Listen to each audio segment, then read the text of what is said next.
Welcome to CTV News Your Canada. We'll bring you profiles of fascinating Canadians and stories about your community. Thank you for watching.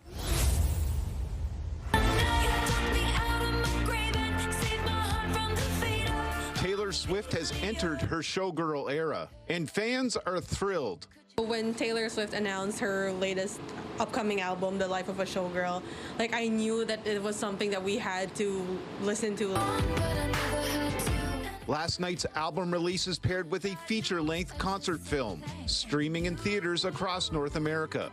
Swiftie Danielle Nakpil owns this cafe in Dieppe. She'll serve up a special tailored-inspired drink. Here we have the drink of a showgirl, while hosting a listening party for fans who want to share the moment together. Here is a community of all the Swifties, bring them here to our cafe, and this would be the perfect venue for us to do it. Her music always relates to me. I am so excited to hear what kind of music she has. This theater owner in Amherst anticipates a big weekend too. I'm expecting all the Swifties will be out. I'm expecting a couple hundred people tonight. We'll be very close to a sellout, so get your tickets early if you want to come. It's exactly the kind of community moment Taylor Swift is known for.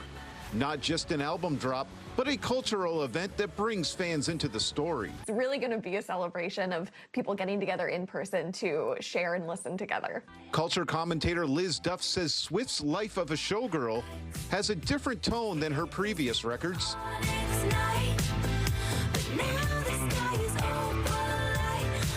This album is so joy-filled, and it really tells the story of how happy she is in her personal life. The last night for the album drop, we had 31,000 fans from around the world that tuned in over the course of the night to listen to the album for the first time all together. For Swifties, this moment feels like a love story that they've been waiting for.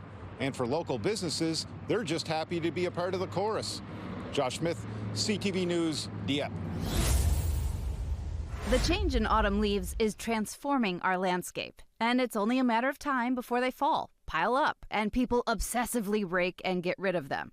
But before you do that, know that there is an important movement to leave the leaves. Leaves from deciduous trees in the fall, it's a big volume that comes in a short period of time. What we really want to get away from is generating that amount of material and sending it to landfill. In the U.S., we generate more than 35 million tons of yard waste per year, according to the EPA. That's a little over 200 pounds per person.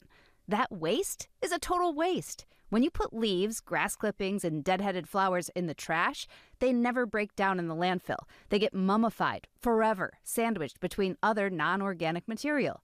The better bet? Compost them. If you do that, the yard waste goes back to the earth, becoming nutrient-rich soil. When you leave the leaves, or at least keep them somewhere on your property, you also create habitat for insects like fireflies. It reduces the need for commercial fertilizer, plus makes our earth more resilient to extreme rain and extreme drought that have been amplified by human-induced climate change. It can infiltrate into the soil better when we do have very intense rainfalls, but it also helps hold on to moisture for those drier times. Composting is easy to do in your own backyard. You can get away with just doing a pile in your backyard, typically building that pile up to maybe 3 to 4 feet high. If you're adding something like food waste, it's important to have some kind of, not necessarily, it doesn't have to be an actual container, pallets that have a hardware cloth or screen around it so that vermin can't get in. Balancing the right mixture of leaves and other components may take some trial and error, but the process can be fun, and more importantly, it helps the earth. With this Climate Minute, I'm Ginger Z. Just talk to the people. You'll know what to say. Hello. Well, welcome to Point 3. Welcome home. A housewarming today for two special members of our community. Josh and Steve are moving into their new home. Josh and Steve had lived in a group home run by Campbell Communities Ontario, supporting adults with developmental disabilities. The group is looking for new ways to give their clients more freedom and control over their lives. They understood that we were looking at making smaller homes. They were right on it. They were the first to go, hey, get us involved in that. Steve and I, Josh and Steve have been together for a while, and they're good friends, and they said, can we live together? We're really excited, but we said, okay, let's go. Care workers will still be here to help the pair, but with fewer people around, it will feel more like home. Every time we get to know someone, we ask what you want out of your life around living. It's always with somebody they know, and they want smaller.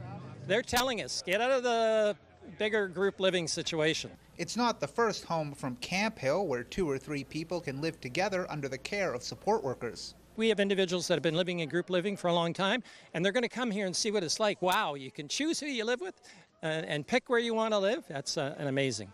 The hope is it's not the last. There's plenty of need. 16,000 people are on the wait list for Camp Hill's services. But for Josh and Steve, they're already home. I'm loving and enjoying my new house. Much of the home was built with donations and volunteer labor. Still, it cost $400,000.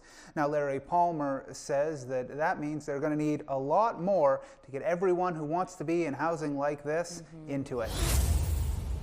In 2022, Bill 45 proclaimed that the 1st to the 7th of October is officially recognized as Ontario Cadets Week. This year, they decided for all of Ontario to do the grand opening of Cadet Week here in Sudbury, which is pretty cool. The Sudbury launch began this week with the raising of the flag, which officials hopes brings more attention to the program. It's an awesome program, and unfortunately, it's very not well known. So that's one of the reasons that I've been really adamant on trying to get the knowledge out there of what the cadet program is. It's not 1 week, it's 52 weeks of the year that the women and men of the Cadet League and the cadet leagues across our province are working with young people and those volunteers. Another celebration brought pride to the program, as 50 years ago, girls and women were accepted into cadet programs. First women, young girls who showed that will and that resilience to participate in a program and initiative that was near and dear to them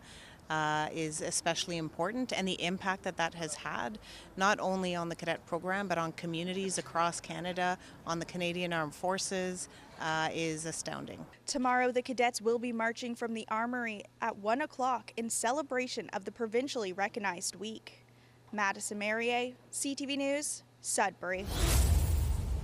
It's a moment 3 decades in the making for John Davidson, who has been a tireless advocate for Duchenne muscular dystrophy since his son Jesse was diagnosed with the disease in the early 90s. This is what we wanted all along, you know, when we set out to try to make a difference in the lives of all those boys with Duchenne. And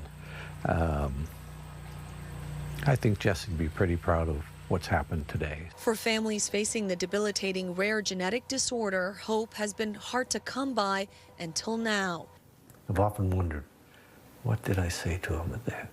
Health Canada has approved a drug called Agamree, or vamorolone, the first and only therapy cleared for the treatment of Duchenne in children aged 4 and up. Jesse's journey, now known as Defeat Duchenne Canada, has raised millions for research, and it was their landmark $1 million research grant that helped launch the clinical trial for Agamree. This is a drug that was developed with Duchenne muscular dystrophy in mind, even though it shares a lot of similarities with traditional steroids. And the hope, and what we've seen in the evidence from vamorolone, is that we can get the same effect on the motor improvements, on how it helps the strength of boys with Duchenne muscular dystrophy, but it reduces some of those really problematic side effects. The new drug may slow the progression of DMD, a disease that affects 1 in 5,000 boys, though its cost to Canadian patients remains unclear. There's a lot of hope on the horizon with genetic-based therapies and even gene therapies that are coming to the forefront for Duchenne. For John Davidson, the drug's approval is another powerful chapter in a story of advocacy, determination, and hope. If he were here today, he would probably say, well, it's about time. Then he would say, this is great news. Rita Ismail, CTV News. We're actually going to be using one of her stones, which were made out of iron, to kick off our 150 ends of curling tonight. We believe this stone was used in the late 1800s here at the club. Curling in Perth has a long history. Curling in Perth started 150 years ago.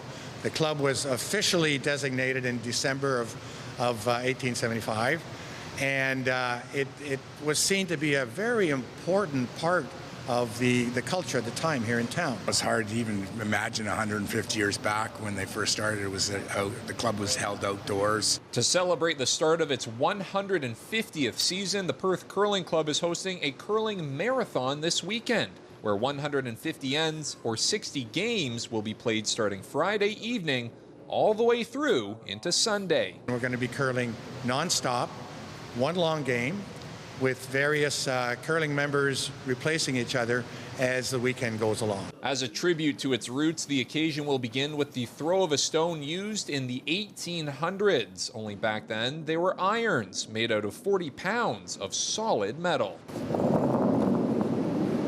The longevity of the sport of curling here in Perth is quite remarkable the more you think about it. For context, this building was built for the curling club in 1953, 72 years ago.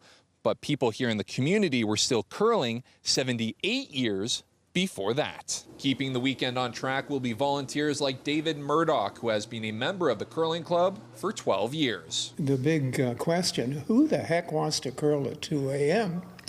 And all the juniors and teenagers, oh, I'd love to curl at 3 o'clock in the morning. With 150 participants this weekend from ages 7 to 91, these curlers say it's not the wins and losses that will be remembered, but a community that came together over the love of the game. The community feeling here in this club is absolutely outstanding. The club is run on a volunteer basis, and that reflects what the town of Perth is really about. It's all about people and community. When we moved here, we didn't know a soul in Perth. And after 6 months of curling, we had 150 friends. Dylan Dyson, CTV News, Perth. It's Wednesday morning and Chris Ashley and his crew are on another call. Ashley's an electrician with Granite Electric. He got his ticket 17 years ago. Ashley says it's a challenging job, but he likes it. I get to go all over, we're all over southern Alberta, from Lethbridge up to Edmonton, so I get to go to a new place every day, get to work with a bunch of good guys. As much as he likes it, there was something missing in Ashley's life. He'd always been athletic and wanted to do something big in his life athletically. 4 years ago, he started his journey in bobsleigh. Yeah! And then a good buddy of mine came and said, hey, I'm going to join the Canadian bobsled team. Do you want to train with me? And I said, bobsled? Sure, let's give it a go. The training was awesome. It was like sprinting, lifting, all these cool things that I love to do. Ended up qualifying to test for Team Canada, and I made it. Ashley knows he wouldn't be able to be both an electrician and compete in bobsleigh if he didn't work for a very understanding company and boss. When I came to my boss and I said, hey man, I'm going to do this crazy bobsled thing. I'm going to need to take 6 months off. He was definitely like, what? But no, I was chatting with him, and you know, I think everybody's had an Olympic dream when they were a kid, and him and I kind of touched on that. And he always wanted to be an Olympian in some fashion or whatever. So he said, you know what, Chris, like, go for it, man. We'll support you, and you know, go make us proud. And Chris Ashley. The dream of going to the Olympics is still there for Ashley, and he has his sights on the 2026 Winter Olympics in Italy. Like I said, a childhood dream. As soon as you put the maple leaf on your back and you're competing for Team Canada, like there's no feeling like it. It's amazing. I'm super grateful for the opportunity. There's a perception that aviation is for boys or men, and we wanted to break that perception. A free STEM-based aviation initiative is designed to inspire women and girls to take their dreams to the next level. 20 years ago, when I first started flying, I found out that only 6% of pilots are women. So I wanted to do something about that. Founded 15 years ago by Leslie Page, a pilot and motivational speaker, Girls Take Flight is a free event that helps introduce women and girls to all the possibilities in the aviation industry. There are airplanes to look at. You can also go inside some of the airplanes. And there are exhibitor booths, as well as a speaker series and career information. Test flights and flight simulators for planes and helicopters will also be taking place to show women and girls interested in aviation, aerospace, engineering, mechanics, and science that anything is possible. My husband, 20 years ago, bought a little airplane, and he took me for my first flight ever in a small plane. It was love at first flight. For Leslie, it's all about sharing her passion for flying with the next generation. I love the freedom of flying. I love being up there. I love the initial takeoff. As soon as the wheels leave the ground, I get this thrill every single time I take off. The Girls Take Flight initiative happens Saturday, October 4th here at Billy Bishop, with more sessions planned into the new year. Jessica Smith, CTV News.